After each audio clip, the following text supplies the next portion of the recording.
الأهلي يفوز على الجونة بهدف مقابل لا شيء ويحتل المركز الثاني في الدوري العام بشكل مؤقت حتى مباراة بيراميدز والزمالك القادمتين.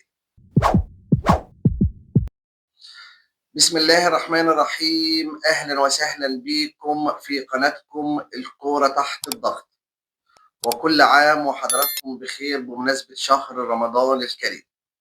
النهارده احنا بنحلل مباراة الأهلي والجونة في الدوري المصري. الأهلي فاز على الجونة 1-0 واحتل المركز الثاني مؤقتا في الدوري العام في انتظار مباريات كل من الزمالك وبيراميدز في الدوري العام. الأهلي نزل المباراة وهو لا سبيل إلا الفوز. الأهلي ضغط من بداية المباراة، الأهلي استحوذ على مجريات الشوط الأول كاملا. الأهلي استحوذ وضغط ومسك وامتلك كل الشوط الأول ولكن بدون فاعلية هجومية. الأهلي بيهاجم والأهلي ماسك كورة، ولكن الجونة الأخطر على المرمى بثلاث كور متتالية لولا براعة محمد الشناوي وأليو ديانج في الشوط الأول، إلى أن جاءت الدقيقة 34 بعرضية من بن شرقي، إمام عاشور بدماغه على يمين حارس المرمى في المقص، جون ما يعمل لهاش. اتفرج على الكورة زينا وهي في الجون. دي تقريبا كانت أحداث الشوط الأول. فرقة الأهلي نزلت الشوط الثاني وهي أفضل نسبيا من الشوط الأول، وامتلكت برضه واستحوذت على الشوط الثاني.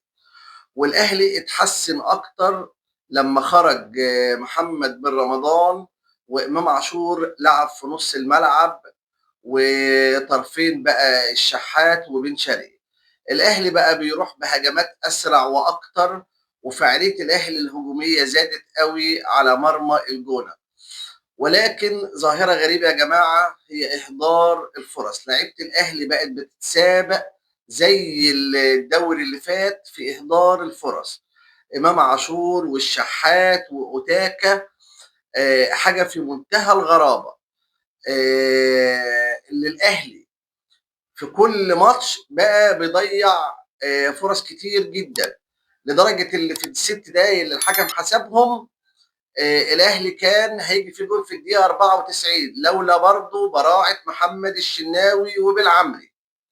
لغايه امتى هنفضلوا بالوضع ده؟ ولغايه امتى هنفضلوا جمهور الاهلي حاطط ايديه على قلبه؟ مش عارف. في المقابل بقى الاهلي مستحوذ والاهلي ضاغط، ودفاع الاهلي في الشوط الاول وفي الشوط الثاني سيء للغايه. عدم تركيز، توتر، قلق طول الماتش. اللعيبه مش واقفه على رجليها، لعيبه خط دفاع الاهلي في حاجه غلط في دفاع الاهلي. انا شايف اللي طرب لازم يطور منظومه الدفاع اكتر من كده. الاهلي بيهجم والاهلي بيستحوذ، ولكن اي كوره بتروح على الاهلي بتسبب خطوره.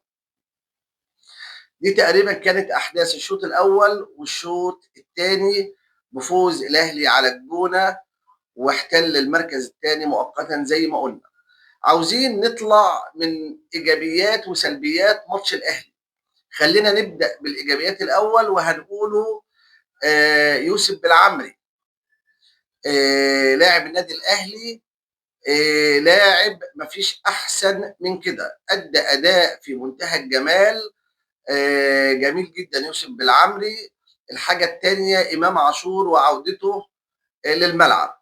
يبقى اهم ايجابيه في الماتش النهارده هي عوده امام واضافه بالعمري. دول الايجابيتين اللي في المباراه. السلبيه بقى اللي في المباراه هو اهتزاز مستوى خط دفاع النادي الاهلي بشكل عام. الاثنين مساكين بتوع الاهلي مفيش تفاهم، مفيش تمركز صح، في قلق وخوف وفي قله تركيز طول المباراه. يا ريت المدرب ياخد باله من الموضوع ده. زي ما عودتكم في كل مباراه اللي احنا بنحلل اداء اللاعبين.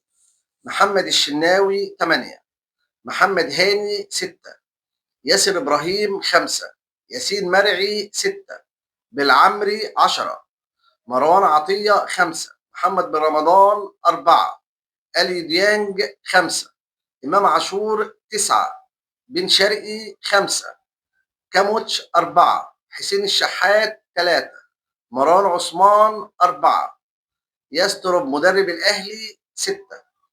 شكرا لكم وإلى اللقاء ودمتم في رعاية الله، والسلام عليكم ورحمة الله وبركاته.